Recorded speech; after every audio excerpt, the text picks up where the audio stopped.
আসসালামু আলাইকুম। আমি ডাক্তার নাজমুল। আজকে আপনাদের সাথে গবাদি পশুর একটা খুব গুরুত্বপূর্ণ রোগ নিয়ে আলোচনা করব। সেটা হচ্ছে কি পা পচা রোগ, বা যেটাকে আমরা ফুট রট বলি মেডিকেলের ভাষায়। এই রোগটা ঠিক কী কারণে হয়, বলে কি কি লক্ষণ প্রকাশ পায়, আর ঠিক কিভাবে হচ্ছে আমাদের ফার্মে এই রোগটা যেন না আসতে পারে, এক্ষেত্রে আমরা কি কি পদক্ষেপ নিতে পারি, সেই বিষয়টা সম্পর্কে আমরা আজকে বিস্তারিতভাবে জানার চেষ্টা করব। একদম প্রথমেই যদি আমরা এটা আলোচনা করি যে ঠিক কী কারণে আমাদের ফার্মে এই রোগটা হয়। এটা হচ্ছে একটা ব্যাকটেরিয়াল ডিজিজ। এই ব্যাকটেরিয়াটা যখন আমাদের ফার্মের গরু বা মহিষ বা ছাগল বলেন এই জিনিসগুলোর পায়ে আক্রমণ করে, তখনই সাধারণত এইটা হয়। এবং এইটা হচ্ছে দেখা যায় যে পশুর পায়ের চারিদিক দিয়েও হইতে পারে, বা দুইটা খুরের মাঝখানের যে অংশটা থাকে, দুই খুরের মাঝখানের এই অংশটা তো এই রোগটা হইতে পারে। আর মজার একটা ব্যাপার হচ্ছে কি এই রোগটা গ্রীষ্মকালে সেরকম হয় না, কারণ এই রোগটার একটা ফেভারেবল ফ্যাক্টর হচ্ছে স্যাঁতস্যাঁতে একটা পরিবেশ।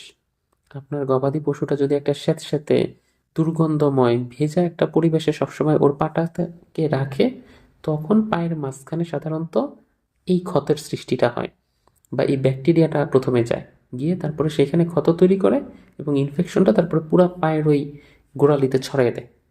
বুঝতে পারছেন ব্যাপারটা? এই জন্য এটা স্যাঁতস্যাঁতে বা বর্ষাকালে খুব বেশি পরিমাণে আর কি হয়ে থাকে। এবার চলুন জেনে নেই যে এটা হইলে কি কি ধরনের লক্ষণ প্রকাশ পেতে পারে। আপনি দেখবেন যে আপনার পশুটা এতদিন সবকিছু নর্মাল ছিল, কিন্তু হঠাৎ করে এটা খোঁড়াইতে শুরু করছে, এবং এই যে আক্রান্ত পশু আসছে এইটার ওই পায়ের যে একদম গোড়ার অংশটা, খুরের অংশটা, ওইটার চারপাশটা হঠাৎ করেই ফুলে যাবে, এবং সেই ফুলা নর্মাল না, অনেকটা বেশি পরিমাণে এটা ফুলে যাবে।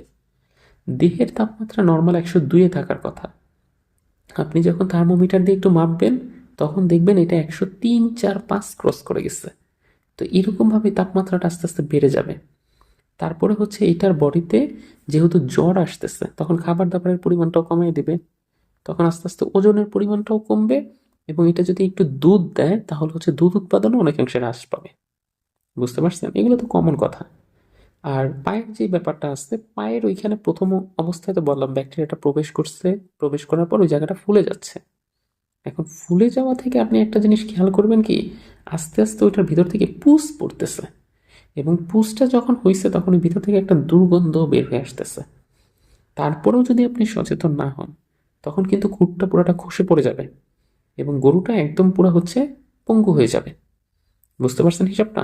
এইটা তারপরে এই পঙ্গুত্ব হওয়ার পরে যে ওইটা শুধু নিচের জায়গাটাই থাকবে এমন না, শরীরের এইবার এটা বিভিন্ন যে জয়েন্টগুলো আছে ওই জয়েন্টগুলো এফেক্ট করবে, এবং এটা একটা খুরের মধ্যে সীমাবদ্ধ থাকবে না, এটা হচ্ছে সবগুলা খুরেই কম বেশি আস্তে আস্তে ছড়িয়ে যাবে। যার কারণে হচ্ছে অন্যান্য পায়ের যেই ব্যাপারগুলো আছে ওগুলো হচ্ছে এরকমভাবে আক্রান্ত হয়ে যাবে আর কি। মানে একটা পায়েও তখন আর ভর দিয়ে দাঁড়াইতে পারবে না। এর জন্য একদম প্রথমেই যখন আক্রান্ত হবে আপনাকে তখন থেকেই সচেতন থাকতে হবে, নাইলে কিন্তু পশু পরে খোঁড়া হয়ে যাবে। এখন এটা যেহেতু ব্যাকটেরিয়াল ডিজিজ, তাহলে কি কি কাজ করতে পারে? আপনাকে হচ্ছে অ্যান্টিবায়োটিক, অ্যান্টিহিস্টা, অ্যান্টি ইনফ্লামেটরি এরকম বিভিন্ন ধরনের ড্রাগ এখানে ব্যবহার করতে হবে, এবং ওই যে খুঁটটা আছে ওই খুঁটটাকে রেগুলার ড্রেসিংয়ের মাধ্যমে পরিষ্কার পরিচ্ছন্ন রাখতে হবে। আরেকটা খুব কমন ব্যাপার হচ্ছে এইসব যেহেতু এটা খুবই সেন্সিটিভ, পশুটা প্যারালাইসিস বা পঙ্গুর মতো হয়ে যাবে, একজন অবশ্যই রেজিস্টার ভেটের সাথে কনসাল্ট করবেন। আপনাদের যাদের এরকম বেশ কয়েকটা গরু আছে তারা সবসময় একজন ডাক্তারের সাথে পরামর্শ করে নেবেন, যে কোনো ওইটা হোক অনলাইন কনসালটেন্সি বা হোক সরাসরি ডাক্তারের সাথে পরামর্শ করে যদি নেন, তাহলে হচ্ছে আপনার ফার্মের দেখবেন যে লাভ বের করতে অনেক সুবিধা হচ্ছে। কারণ উনি আপনাকে, হ্যাঁ কিছু ভিজিট নিবে এটা স্বাভাবিক, কিন্তু উনি আপনাকে একটা বেস্ট পরামর্শ বা একটা সাজেশন দিবে, সেটা ফলো করলে দেখবেন যে আপনি খুব ইজিলি ফার্মের থেকে লাভের মুখ দেখতেছেন।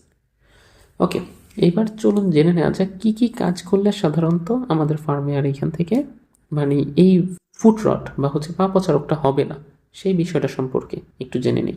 আপনার ফার্মে যেই পশুগুলো আসছে এগুলাকে একদম প্রতিদিন আপনি 5% কপার সলিউশনে ওদের পাগুলা একটু ভেজে নেবেন।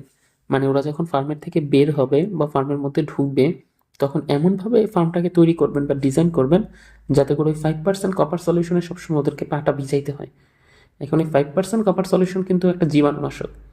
দ্যাট মিনস এটাতে যখন পা প্রত্যেকদিন ভেজাচ্ছে তখন কিন্তু আর এই জীবাণুটা ওই খুরের চিপায় থাকা সম্ভব না। আর একান্তই যদি আক্রান্ত হয়ে যায় তাহলে হচ্ছে খুরের চিপার ওই জায়গায় কিন্তু মাছি বসবে। মাছি বসে ওই জায়গায় পোকা তৈরি করে ফেলবে। এরকম অনেক কেস পাওয়া যায় যে দুইটা খুরের মাঝখানে পোকা হয়ে গেছে।